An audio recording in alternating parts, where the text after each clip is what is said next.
with the list.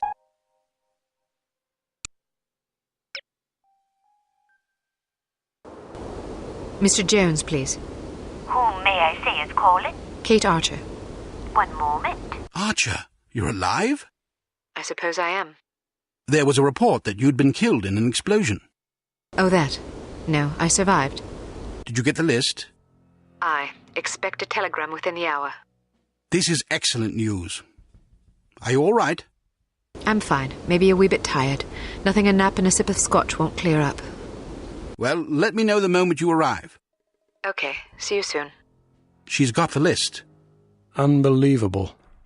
Miss Kavanaugh, please alert cryptography that Agent Archer will be sending an encoded message within the hour. This is top priority. Don't congratulate yourself yet, Ms. Archer.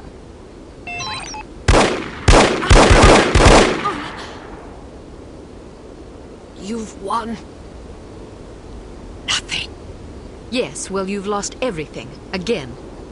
Not true, Agent Archer.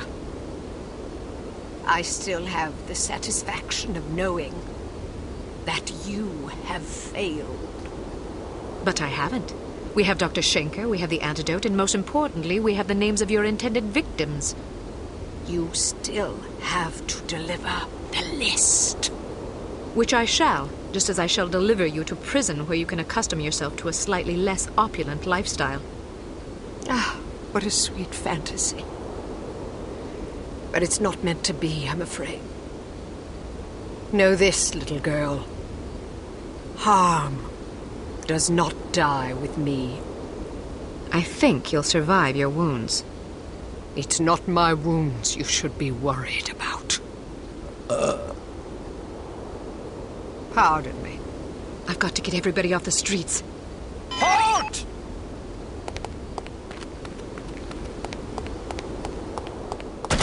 Inside, hurry!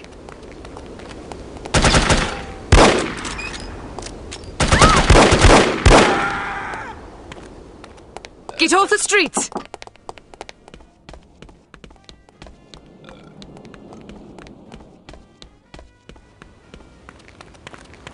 Get inside, now! Get inside!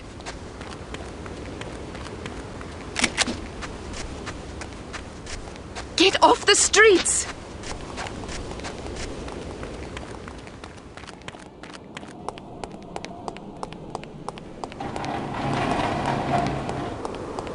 Hurry! Get inside! Get off the streets!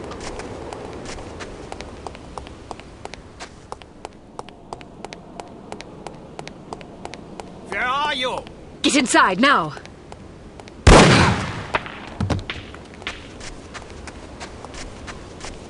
Toten sind ihr!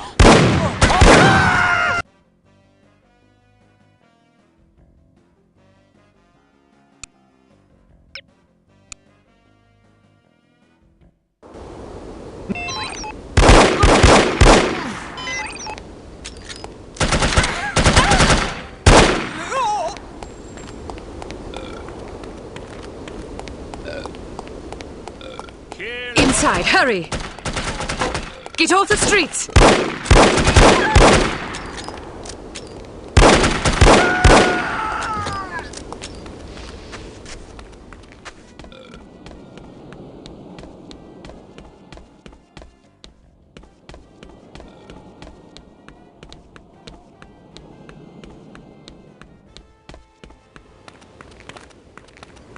Get inside, now! Get inside! Get off the streets!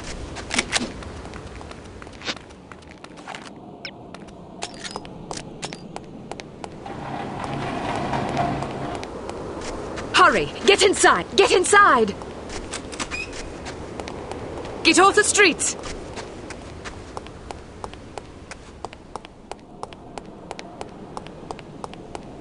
Who's there? Get inside, now!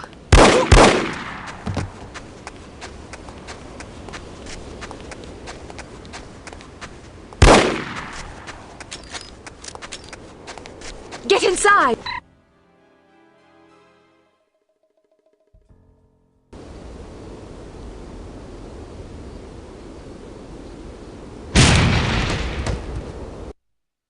Poor, pathetic creature.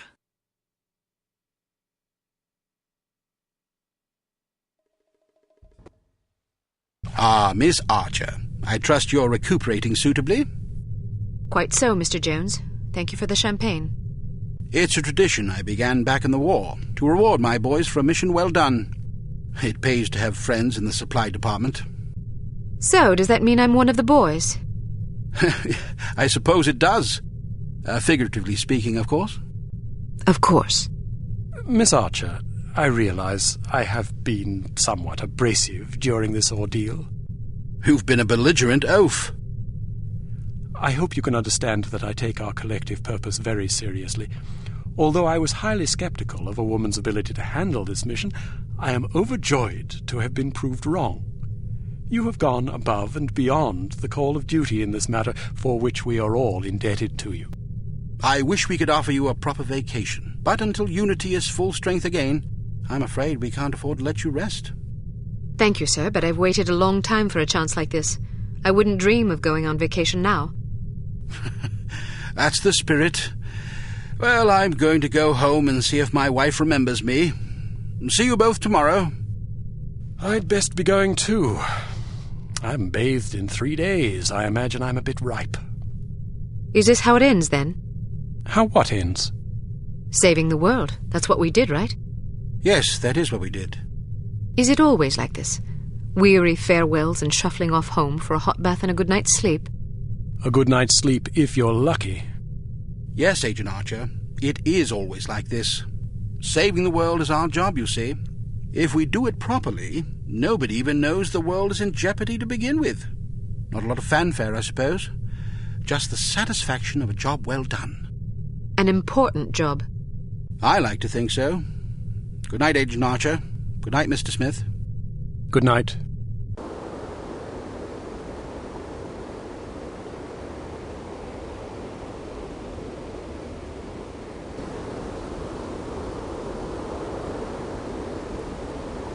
You were right.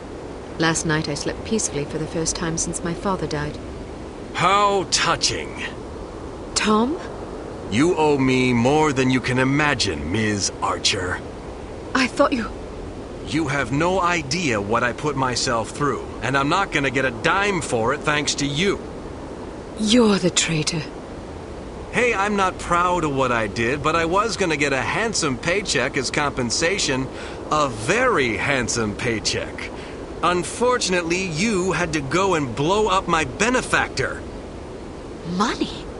You betrayed the entire free world for money? Ah, spare me the self-righteousness. Everybody has a price. Even you. You don't know anything about me. Maybe not, but I've been in this business long enough to see what people are capable of.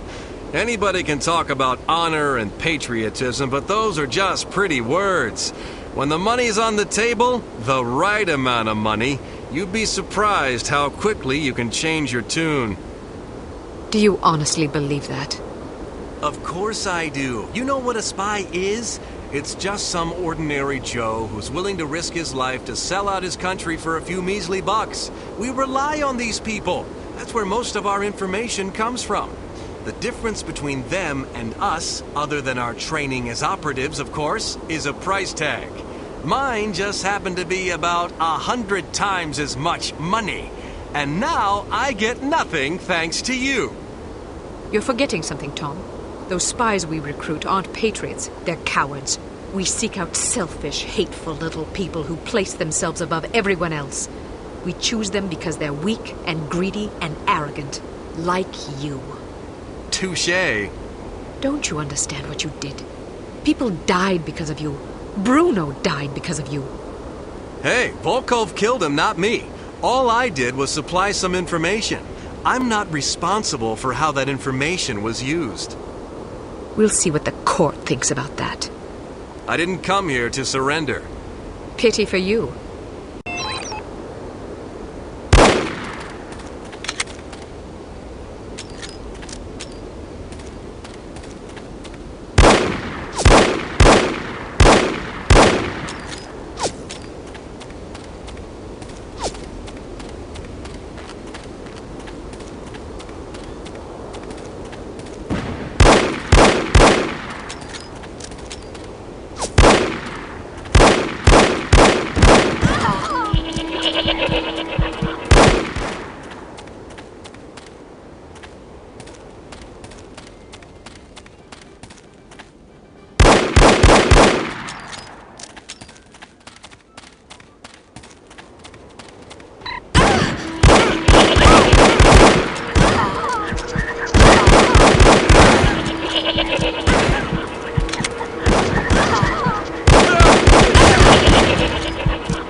Drop your gun.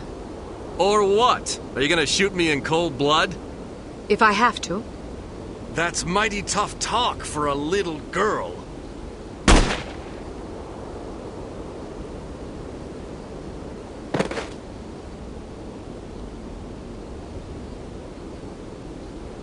Mr. Smith, what are you doing here?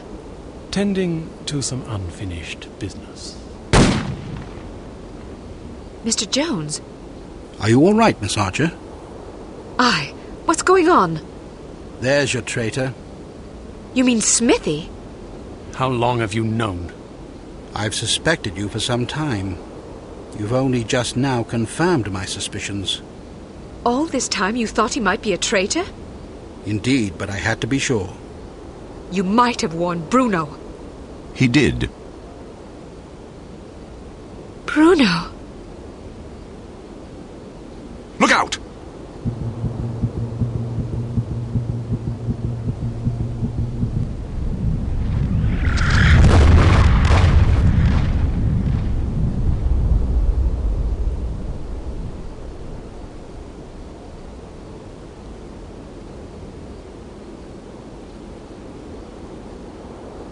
Everyone okay?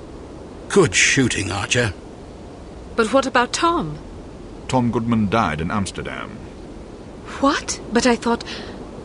The man you knew as Tom Goodman was an imposter. His real name was Melvin Blitzney. He's a former vacuum cleaner salesman from Akron, Ohio. I don't understand. It's quite simple.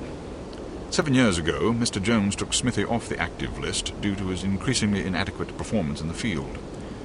Mandatory retirement came as a great blow. Smithy, like many operatives, thought of himself as a man of action. He viewed his reassignment into the role of an administrator as an insult to his virility. He kept his dissatisfaction to himself, secretly plotting to discredit Jones and, in the process, line his own pockets. To this end, he recruited Melvin Blitzney, who underwent plastic surgery, extensive training, and months of voice lessons in order to become Tom Goodman, for whom Smithy, meanwhile, laid a deadly trap in Amsterdam. How did Smithy hook up with a vacuum cleaner salesman from Ohio? Apparently, they met in a bar in Florida on one of Smithy's last assignments. Anyhow, with Goodman out of the way and no one any the wiser, Smithy launched the next phase of his scheme, which was to nurture a relationship with an up-and-coming terrorist organization. He chose harm. His plan was to create an international incident of staggering proportions and simultaneously cripple Unity so that we would have no choice but to capitulate. Such an unmitigated failure would force Mr. Jones to step down, giving Smithy control of Unity and also a handsome payoff in a secret bank account in Zurich. But what about Morocco? It was a trap meant to snare us both. Mr. Jones and I agreed that it would serve as a perfect opportunity for me to disappear for a while. You might have warned me, you know. We couldn't risk tipping our hand. You mean you didn't think I could keep a secret? Keeping a secret wasn't enough. Smithy had to believe I was dead, which meant that you had to believe it as well. I'm truly sorry, Kate. Oh, you will be. But there are still some things I don't understand. Smithy was extremely forthcoming with information for someone who wanted us to fail. Every mission he sent you on was a trap. Eventually it occurred to him that you were far more competent than he had anticipated, but it was already too late by then. You'd outwitted him. Besides, if he'd attempted to conceal information, he would have drawn suspicion to himself, which he couldn't afford. But why did Tom, or Melvin, whatever his name is, blow up the cargo freighter? To get rid of you, of course. But Inga Wagner and Magnus Armstrong were aboard the ship. They were expendable. If you knew all this, why didn't you just arrest Smithy and be done with it? Because we didn't know all this until very recently. Your investigations revealed much of the information we needed. But the final piece of the puzzle fell into place yesterday afternoon, when I found this in Smithy's flat. The puppet? Indeed. Unbelievable. I'm sorry I had to deceive you, Kate. Sorry's not good enough. Do you have any idea how devastated I was? I should leave you two alone. I'm sure you've plenty of catching up to do. You certainly looked sad. What do you mean? Well, I was watching when you came to pay your respects. You were spying on me? Not intentionally. I ought to kill you myself. Who's buried here anyway? No one. It's an empty casket. An empty casket? Calm down. Don't run away from me. Come back and take what's coming to you. Kate, please, you're overreacting. I'll show you overreacting, you bastard.